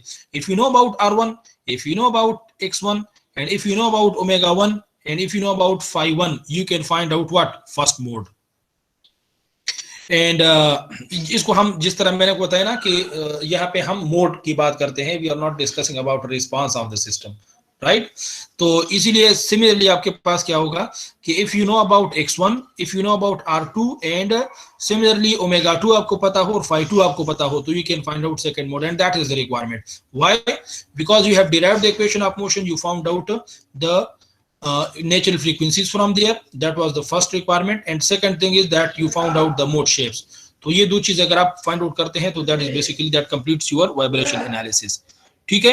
अब how to find out this x1 and x1 first natural और सेकंड नेचुरल फ्रीक्वेंसी phi 1 और phi 2 को हम कैसे फाइंड आउट करते हैं? इनिशियल कंडीशन से, और ये होता भी इनिशियल कंडीशन से ही है। अच्छा, जिस तरह मैंने आपको एग्जांपल दिया, अच्छा ये डिपेंड करता है इनिशियल कंडीशंस के ऊपर। जिस तरह फ्रीक्वेंसीज जो है ना वो सिस्टम की प्रॉपर्टीज के ऊपर डिपेंड करते हैं, के एम इस तरह के उसके ऊपर डिपेंड करता है। तो ये जो आपके पास डिस्प्लेसमेंट है ना, ये इनिशियल कंडीशंस के ऊपर डिपेंड करता है। मैंने आगे आपको एग्जांपल दे भी दी कि if you pick those two masses and displace them differently, one let's say by 1 centimeter and the other one let's say by 2 centimeter, they will behave differently, वो डिफरेंट वाइब्रेशन करेंगे। अगर दोनों को आप 1 सेंटीमीटर जो है ना डिस्प्लेस करें, इनिशियल कंडीशन आपके पास चेंज हो जाए, ठीक है, तो वो इन फेज वाइब्रेशन करेंगे। तो ये जो मोड ऑफ वाइब्रेशन है ना, it is dependent on initial condition, right. Anyway, अब यहां से जो है आप देख लें, बल्कि आई वुड लाइक कि यहां से जो है ना डायरेक्टली आप जा सकते हैं। ये थोड़ा सा कॉम्प्लिकेटेड वो है, मेरे ख्याल में इसकी जाने की जरूरत भी नहीं है। ये जो मैंने यहाँ पे पुट किया है ना, तो basically you need to learn, बल्कि ये आप एग्जाम में, ये तो खैर अभी ऑनलाइन एग्जाम है तो आप इसको रख भी सकते हैं, ठीक है, अपने साथ। The problem was that you need to know about these four values, x1 corresponding to first natural frequency, x1 corresponding to second natural frequency, phi 1 and phi 2 in terms of initial conditions. तो ये वो initial conditions है, right. This x1 corresponding to first natural frequency is equal to what? 1 over r2 minus r1. R2, what is this? This is initial displacement of mass m1. This is initial displacement of mass m2. This is initial velocity of mass m1. This is initial velocity of mass, and this is natural frequency. तो इसका क्या मतलब है कि if you know about r1 r2 and if you know about initial conditions, so you can readily find out this thing. ठीक है, इन्हीं फार्मूले से भी यहाँ पे आप देख सकते हैं कि they are dependent on initial conditions. Similarly ये जो आपके पास x1 of 2 है, ये भी आपके पास इनिशियल कंडीशन के फॉर्म में है। तो ये this is actually that relationship from where if you put the initial conditions and r1 and r2 you can readily find out this thing. ठीक है, यानी क्या मतलब है इसका? r1 और r2 जो है ना, ये basically what is r1 and r2? r1 is x2 by x1 corresponding to first natural frequency। ठीक है, और इसका फार्मूला हमने डेवलप किया है, that is in terms of system parameters. ठीक है ना, क्या मतलब है कि x1 ये r1 आप फाइंड आउट कर सकते हैं ना, why? Because we know we have the system. ठीक है, तो k2 भी आपको पता है, k3 भी आपको पता है, you know about omega 1 and similarly you know about m2 etcetera, so you can find out the value of r1 and same is the case for r2 also. तो इसका मतलब सर आवाज कट गई।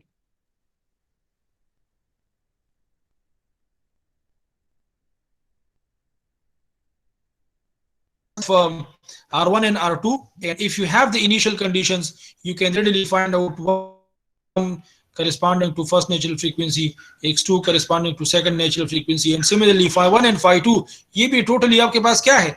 Look, ये initial velocity है of mass m1, ये initial velocity of mass m2, and same is the case over here also. So you can say that you can find out the values of these four things, okay, these four parameters, provided that you know about the system parameters and you know about the initial conditions, and you can solve and you can put them over there to find out you know the mode shapes of the system. Okay, so now if you understand up to this point, so just we can solve an example and then we will quit, right? अच्छा, example जो है ना क्या है, इसमें जो है ना हमारे पास assumptions है। assumption क्या है? Now you can see here this is actually we have actually two masses m1 and m2, और ये बताया गया है कि both the masses are the same। ठीक है, means m, बल्कि यहाँ पे है m1 is equal to m2 is equal to m, एक ये है। और दूसरा जो है ना आपके पास क्या है कि we have springs। ठीक है, तो ये n को हम 1 लेते हैं 1, तो इसका मतलब ये है कि k1 is equal to k2 is equal to k3 is equal to k। तो springs to which the masses are attached, they are having same stiffness 1, and the masses by themselves they are also the same masses। ठीक है, तो ये जो मैं आपको बता रहा था कि जनरल केस जो कि हमने फार्मूला डेवलप किया है वो थोड़ा सा कंप्रिहेंसिव होता है, जो स्पेसिफिक केसेस होते हैं वो फिर आसान हो जाते हैं। You will C over here तो masses are the same and the spring having the same stiffnesses। ठीक है, and this is x1 and this is x2 etc। ठीक है, तो ये आपको दिखाया गया है और आपसे कहता है कि find the natural frequencies and mode shapes of a spring mass system shown in this particular figure, which is constrained to move in the vertical direction only in is equal to। मतलब ये है कि ये lateral direction में move नहीं करता बल्कि सिर्फ vertical direction में मूव करता है। ठीक है, lateral direction में भी अगर ये मूव करता है ना तो फिर ये डिग्री ऑफ फ्रीडम चेंज हो जाएगी। ठीक है, लेकिन it just moves in the upward and in the downward direction। So to describe the motion of mass m1 we need to have x1, and similarly for this one we need to have this x2 of t। ठीक है, तो ये equation तो आपको पता है ना बिल्कुल, ये जो हमने इक्वेशन ड्राइव वो रिड्यूस किया था। Remember this is what? Undamped system and it is having free vibration. ठीक है, तो ये हमने इक्वेशन ये जो रिड्यूस किया था वो यही था, ये इक्वेशन था। ठीक है, इसमें अगर ये आप पुट करें कि m1 is equal to m2 is equal to m and k1 is equal to k2 is equal to k3 is equal to k, तो आपके पास ये रिड्यूस हो जाएगा। ठीक है, इस फॉर्म में रिड्यूस हो जाएगा। तो we have actually this equation. Now from this equation you can you know find out the determinant. इसको आप इस तरह लिख सकते हैं ना, m plus 2k। ठीक है, और यहाँ पे माइनस के, यहाँ पे माइनस के, सॉरी यहाँ पे what should I right, this is this should be symmetric. Why it is not symmetric? हाँ ठीक है, माइनस के हम लिख सकते हैं, और दूसरी जगह पे जो है ना आपके पास m2 और ये 2k हो जाएगा, ठीक है, जिस तरह इसने लिखा है। तो ये जो आपके पास है, this one is this thing, ठीक है। ये सिमेट्रिक मैट्रिक्स जो है ना, यहाँ पे आप देख भी सकते हैं, ये सिमेट्रिक है, सिमेट्रिक नहीं है तो कहाँ पे किसी जगह के ऊपर आपके पास कोई गड़बड़ हो गई होगी। So you need to make sure that these are basically symmetric matrices. तो ये जो है ना डिटर्मिनेंट ऑफ दिस, अगर आप करें determinant of this equal to 0, तो यहाँ से जो है ना आप उसी तरीके से ये आपके पास इक्वेशन आ जाएगा, डिटर्मिनेंट को ओपन कर, ठीक है, और इस इक्वेशन को सॉल्व करके आपके पास ओमेगा 1 और ओमेगा 2 बिल्कुल उसी तरीके से जिस तरह हमने डिस्कस किया था, वो इक्वेशन आपके पास ओमेगा 1 और ओमेगा 2 की वैल्यूज आ जाएंगी, ठीक है। तो बहरहाल इसको इसने सिंप्लीफाई किया है, और ये एक आपके पास जो नेचुरल फ्रीक्वेंसी आती है ओमेगा 1, दैट इज k/m, ठीक है। Why? Because you have this assumption, ये जनरल केस था। अच्छा, this was basically the general case, this one. अब स्पेसिफिक केस में जो है ना, ये हमारे पास, sorry this is not, this one is the general case. ये ओमेगा 1 के लिए जनरल केस था, लेकिन अगर आप k1 is equal to k2 is equal to k3 is equal to k कर लें, m1 is equal to m2 is equal to m कर लें, तो आपके पास जो है ना सिंपल आपके पास क्या आ जाएगा, दैट विल बी k/m। और दूसरा जो ओमेगा 2 है, उसको अगर आप सिंप्लीफाई करें तो 3k/m आ जाएगा। These are the two natural frequencies of the system, provided that you know about k and m, you can find out the physical values of these two, ठीक है। उसकी फिजिकल वैल्यूज हमें नहीं given, इसलिए जो है ना आप इसको k और m के फॉर्म में ही रख लेते हैं, ठीक है। So E4 and E5 they are the natural frequencies of the system. That was the first requirement. Second one is that you need to find out R1 and R2, ठीक है। तो R1 और R2 आप कैसे find out करते हैं, उसी फार्मूले से जो कि हमने किए हैं, and put you know the relevant values, ठीक है। तो आप ये वैल्यूज पुट करेंगे, सिंप्लीफाई करेंगे, तो ये 1 के बराबर आता है, ये -1 के बराबर आता है, ठीक है।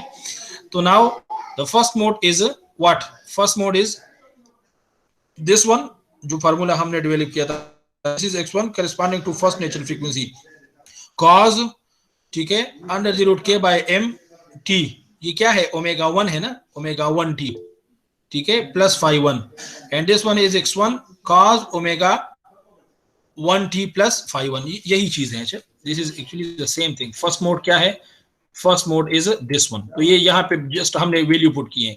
R1 असल में हमारे पास 1, ये R1 है, ठीक है।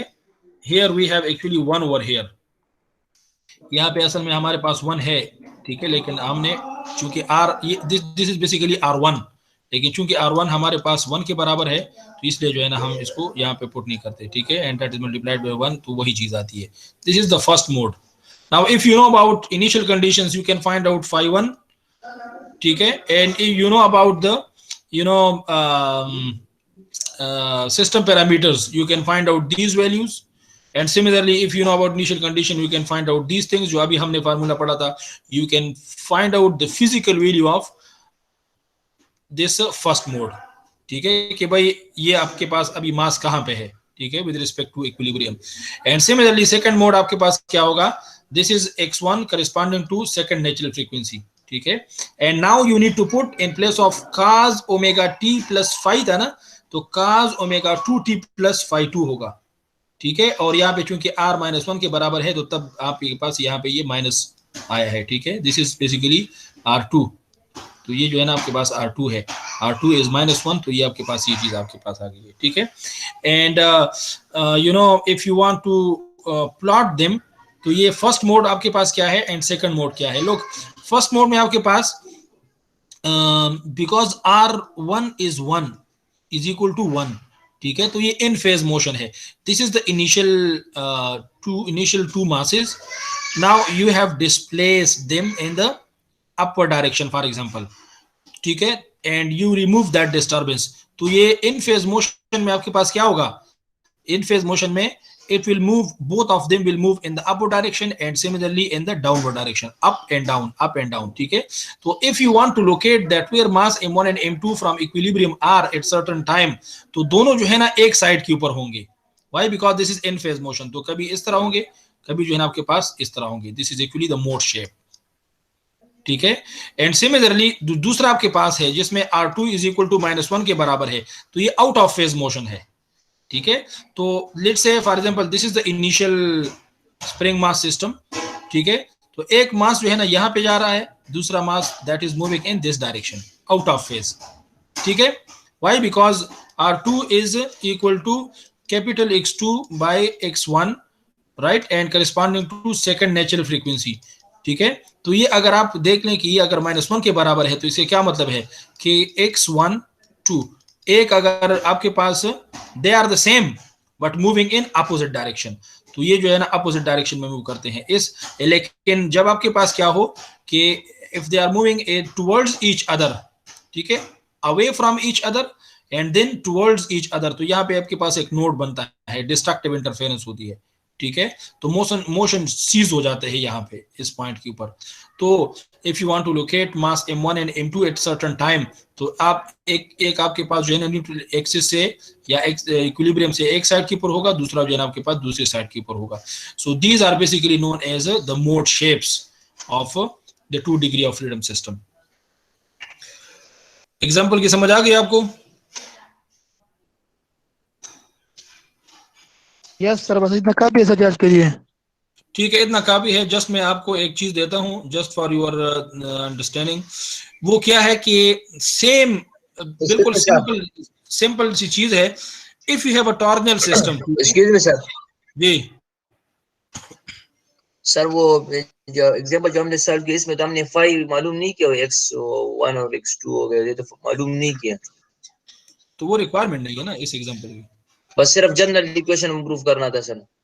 हाँ ना, वो अगर आपको मैंने आपको बताया कि प्रॉब्लम को अगर आप लेंथी करना चाहें तो मैं आपको इनिशियल कंडीशन दूंगा फिर कि इनिशियल कंडीशंस आर दिस, तो वहां से फिर आप वो जो 4 अननोन्स है ना phi1 phi2 x1 और x2 वो आप फाइंड आउट कर सकते हैं. तो वो जब आप फाइंड आउट करेंगे तब यहाँ पे पुट करके आप इसको कंप्लीटली सॉल्व कर सकते हैं, लेकिन that is not requirement of this particular example, तभी हमने इसको नहीं किया. ओके सर जी. ठीक है, अच्छा इसको थोड़ा सा आप देखें. टॉर्जनल सिस्टम में हमारे पास क्या है कि this is actually the same thing. ठीक है, दिस इज जिस तरह हमारे पास ये है ना, दिस वन, ये जो सिस्टम था दिस वन. ठीक है, तो this is a translatory system. इसी तरीके से हमारे पास टॉर्जनल सिस्टम भी हो सकता है, and that is like this कि वी हैव एक्चुअली 2 डिस्क्स. ठीक है, having polar moment of inertia J1 and J2, and they are connected with these fixed supports with the help of these 2 bars. और इसका जो torsional coefficient of stiffness है that is KT1, torsional coefficient of stiffness इसका KT3 है, और इन दोनों के दरमियान KT2 है. असल में they are saying that they are having different material. ये अब प्रॉब्लम को सिंपल करने के लिए आप इसको KT1 is equal to KT2 is equal to KT3 is equal to K भी कर सकते हैं, लेकिन जनरल केस में हम क्या कंसिडर करते हैं कि ये जो आपके पास डिफरेंट मटेरियल है हैविंग डिफरेंट कांस्टेंट, ये मटेरियल डिफरेंट है, ये डिफरेंट है, सो हैविंग डिफरेंट कांस्टेंट्स. ठीक है, अच्छा इनिशियली जो इसकी जो रोटेशनल मोशन है we are denoting or describing this by θ1 and of this by θ2. ठीक है, वहां पे हमारे पास फोर्स था, यहाँ पे हमारे पास मूवमेंट है. ठीक है, and this one is also we are having movement. तो इसका फ्री बॉडी डायग्राम आप ड्रा करें. ठीक है, बल्कि डायरेक्टली जो है ना उसी तरीके से जो आपने ट्रांसलेटरी सिस्टम के लिए फार्मूले डेवलप की हैं उसमें instead of if you can put m, capital M movement, instead of x1 you can put θ1, instead of having θ1 x1 dot you can put θ1 dot et cetera. ठीक है, तो आपके पास जो है ना ये इक्वेशन ऑफ मोशन आ जाएगी बिल्कुल उसी तरीके से जो कि हमने डिस्कस किए है ऑलरेडी. ठीक है, equation of motion just replacing x1 x2 and x1 dot x2 dot x1 double dot x2 double dot by θ1 θ2 etcetera.